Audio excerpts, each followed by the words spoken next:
welcome back to McCraws on the Map RV travel vlogs as we travel around the country. We are leaving Moab, Utah and headed out to our next destination. We are hoping our trailer holds up for the journey. Check last week's video if you don't know what I'm talking about, but we are excited to be back on the road. Yeah, we're going to be spending a few days in Colorado. We're going to check off the last national park of the 4 there that we haven't visited, which is Mesa Verde. So we're going to do the ranger-led tour there, and we're excited to go and check that off. Yep, but first we have some travel day errands to run, so come along with us as we make our way to Colorado. Picked up a few packages at the post office. Also have to go to FedEx for a different package because these carriers don't like to deliver to their competitor, unfortunately. It's a real pain too because FedEx charges you to hold the packages, whereas the post office doesn't. And these are coming from the same place and they mailed it in 2 different boxes, so I had to pay twice. We finally received our replacement license plate for the camper after it blew off in Texas. So honestly, almost a month ago. But it was a whole process to mail off the replacement form. We had to physically mail it. We had to get a check, which we didn't have any physical checks with us. We had to get a money order and then mail it to Texas. Then they mailed the replacement to our mailing box in Texas, and then we had to get it forwarded to us in Utah. Go to the hardware store. Person was already here once this week to get a few things to fix the trailer back end, but we needed to return one thing and get a few more. So you see a couple of these backup screws. We might need those later. Carson, it said they had baby chicks. Should we get some to raise in the camper?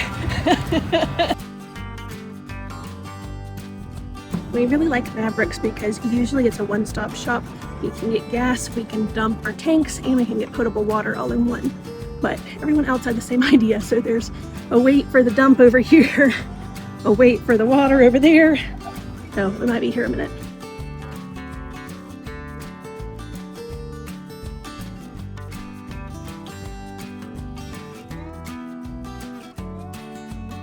Finally done at the Maverick after RV rush hour. And now we can be back on our way to getting out of Moab.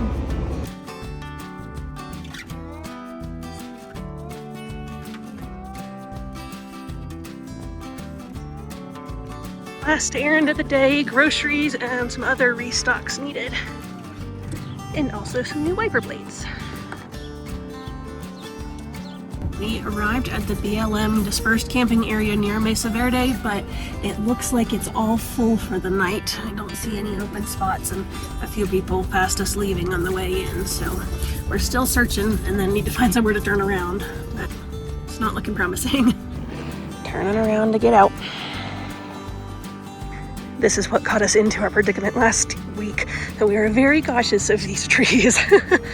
Our backup option is the rest area down the road, so hopefully there's room for us here. Getting to try out our backup camera now that it's working. Home sweet home. Only one neighbor so far.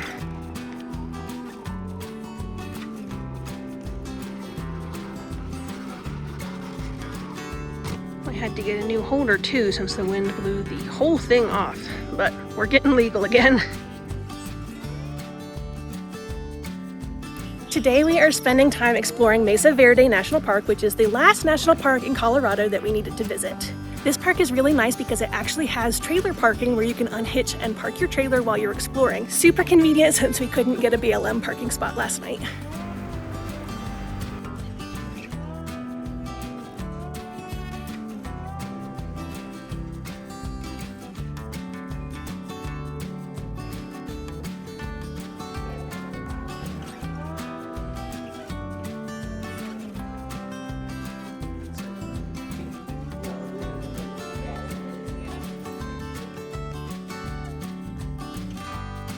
There are several overlooks and dwellings that you can see easily accessible from the park roads.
Well, we are wrapping up our time here in Mesa Verde National Park. We were very pleasantly surprised by this park. We didn't know fully what to expect going in, but there was so much history and so many cool things to learn. It's a very unique park, different from a lot of national parks with a lot of the outdoor nature and mountains and that kind of stuff, which there is that here too. There's some pretty canyons and just really neat natural landscapes, but the true heart of it is the Pueblo dwellings and really unique sights and artifacts to see. I enjoyed this park. It had a lot more of the history with the Pueblo people and their way they did architecture and what they built, and over the centuries how they were able to develop their building techniques and different things, from the kivas, the holes in the ground, up to the cliff dwellings, and then eventually getting on top of the mesa and building houses as we know more similarly to what we have today. So it's really neat to get to see that. Well, we have left Mesa Verde area and now we are heading a little bit further east to Pagosa Springs to do a fun Instagram collaboration. So we'll be here for a day or two and then back to the desert.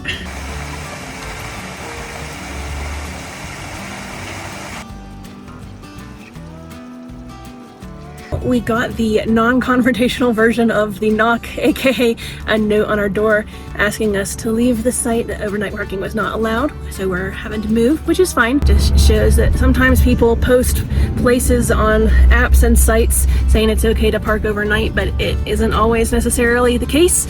Just part of it, trying to figure out where you're allowed to sleep and where you're not. We moved to a public day parking lot so we can explore during the day, and then we'll just have to find somewhere new to spend the night. How long we can last at 112 degrees.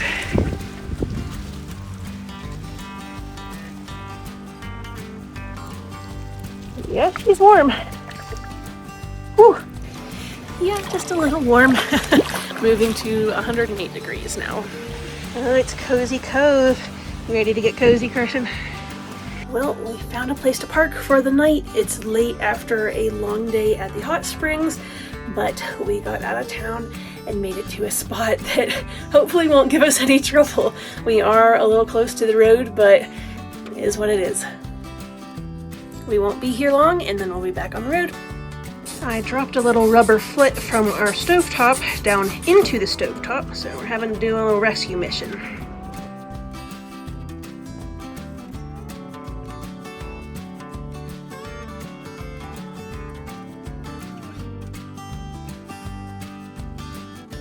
All better, and she looks very dirty despite me cleaning it up after almost every time I use it. Well, we are leaving our roadside pull-out boondocking spot today. We did not have any trouble with anything other than the road noise, but worked out well for us. We had a decently peaceful night's sleep, got some work done during the day, and now we are headed into Durango to explore downtown on our way back to Utah and Arizona. It's quick and easy to get packed up to leave when you never unhooked the trailer. Found a big enough spot to park on the road, fed the meter, and we're ready to explore. We even got another camper friend that followed our lead.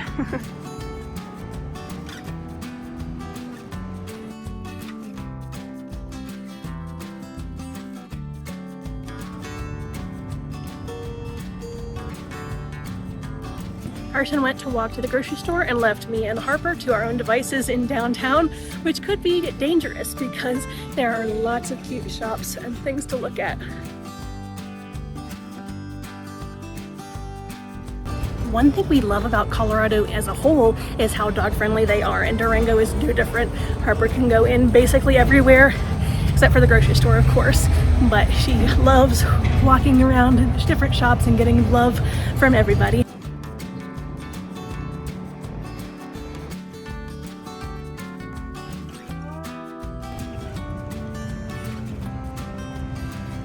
We are now back on the road after our short little jaunt over to Colorado. We are going to drive back past Mesa Verde National Park again on our way back to Utah and Arizona to continue exploring the desert.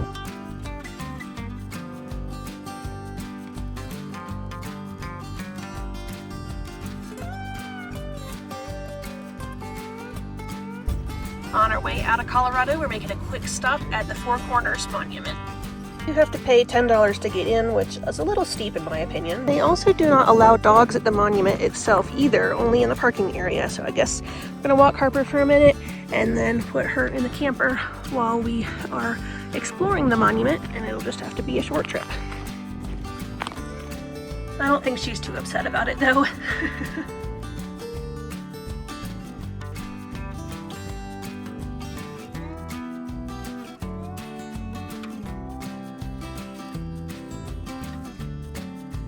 Well, I think that might have been a bit of a rip-off tourist trap, but I guess it was cool. We pulled into a gas station because we're running a little low, but they do not have diesel, so kind of in a pickle. We're kind of in the middle of nowhere, and it's going to be a while till we get to the next station, so we're putting in some of our reserves to help us get there. Made it to a campsite with diesel, thankfully.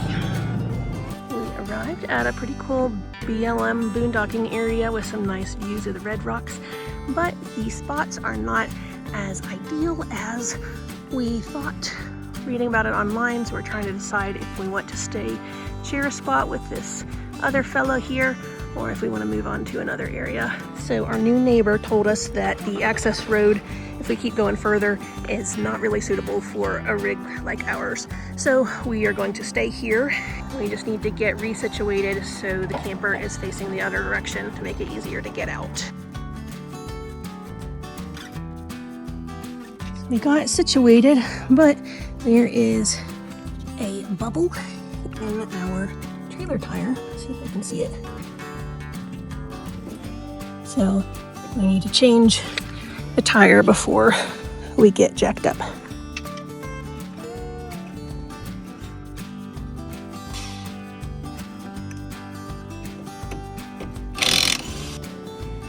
Oh yeah, that's a bubble all right.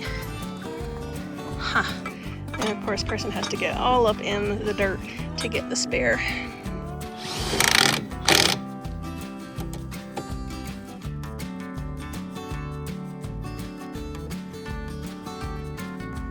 We are headed out this morning to see the famous Monument Valley here on the border of Arizona and Utah. We are going to go to Forrest Gump Point and then head to the Navajo Tribal Visitor Center where the scenic 17-mile loop starts from, and so we're going to do that and then make our way back to Valley of Gods and do some other things around here and then leave this area this afternoon. We are tired of the heat, so we're trying to make our way out of here a little bit quicker, but we're still trying to hit all of the best sites.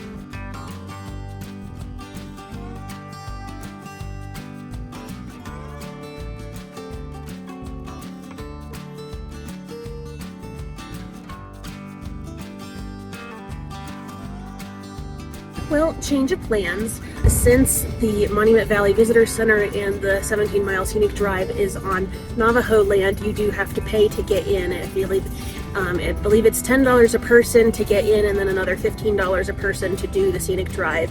And since we're kind of short on time, we didn't think that was worth it, so we're turning around and going to do some stuff in the Valley of Gods instead.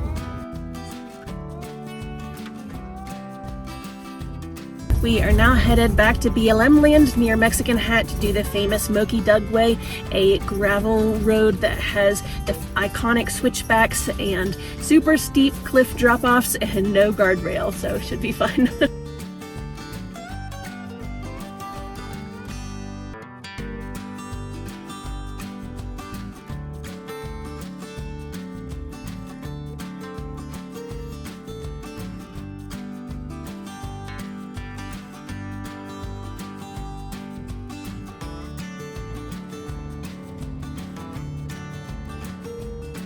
We are now going to do what is called the Poor Man's Monument Valley Scenic Drive through Valley of the Gods. It is also about 17 miles, I believe, and loops from where we are here in the Valley of the Gods near the Moki Dugway that we just did, and then loops around through different buttes and pretty areas and puts us back out on the main road.